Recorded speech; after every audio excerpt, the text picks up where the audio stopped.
parler d'un couple de la Bible, de l'Ancien Testament plus exactement. Il s'agit de David et de Bethsabée.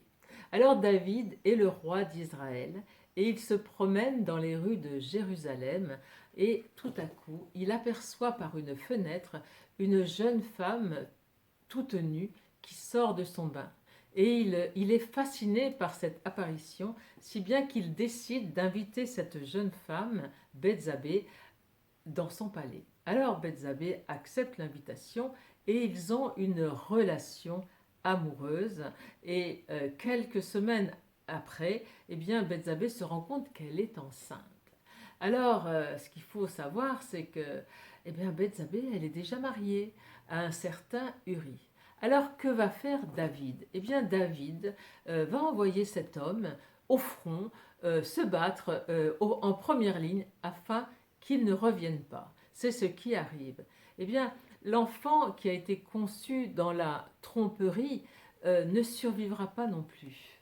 Alors, cette épreuve va euh, faire réfléchir David, qui prend conscience de sa malveillance, de son acte et de ses conséquences. Il se repent et il demande pardon. Alors, ce couple, David et Bethsabée, va avoir un autre enfant qui n'est autre que Salomon, le fameux roi, avec son temple. Eh bien, je vais vous montrer la carte de ce couple qui est de la Bible, David et Bethsabée. Donc on reconnaît bien Bethsabée toute nue et David en face d'elle. Mais de l'autre côté de la carte à l'envers, nous voyons un homme, donc je vais retourner, qui est sur son cheval et il part à la guerre et il a déjà une flèche qui le transperce. Alors, il y a donc deux flèches, une qui va donner l'amour, cette flèche du petit ange, et une autre flèche qui va donner la mort. Alors ici, c'est la chaîne qui s'appelle Histoire à deux. Et nous voyons trois personnages. Ce n'est pas Histoire à trois. Un couple, c'est composé de deux personnes. Il y a donc ici, dans cette histoire, une personne en trop. Alors, si vous tirez cette carte dans votre tirage, eh bien, il est possible que vous soyez actuellement dans une situation triangulaire, c'est-à-dire composée de trois personnes. Alors, ou c'est un homme ou une femme qui est déjà engagé dans une relation et qui a une autre relation, donc ça s'appelle une personne qui a une vie double. Ou alors, il est possible que la personne qui est en trop ne soit pas une personne, mais une énergie tierce.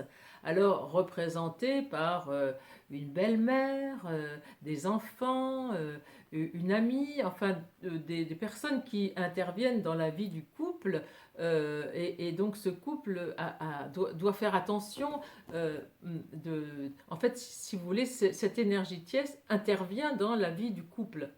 Et aussi, on peut, dans cette énergie tierce, on peut y mettre les ex qui souvent phagocytent et parasitent les couples. Alors, pour en revenir à David et Bethsabée, il est certain que il y a un message à tirer de ce couple, de l'histoire de ce couple. Eh bien, c'est que David n'était pas très fier. Alors je pense qu'une personne qui a une vie double, qui vit l'adultère, ne peut pas être très bien avec sa conscience. Et au bout d'un certain temps, il va se sentir coupable ou bien honteux de cette situation qui l'oblige à mentir et à évidemment blesser les deux autres personnes. Alors voilà, donc ce que peut nous apprendre ce couple que je vous remontre de David, pardon à l'envers, de David et Bethsabée. Je vous remercie de m'avoir écouté et je vous dis à très bientôt.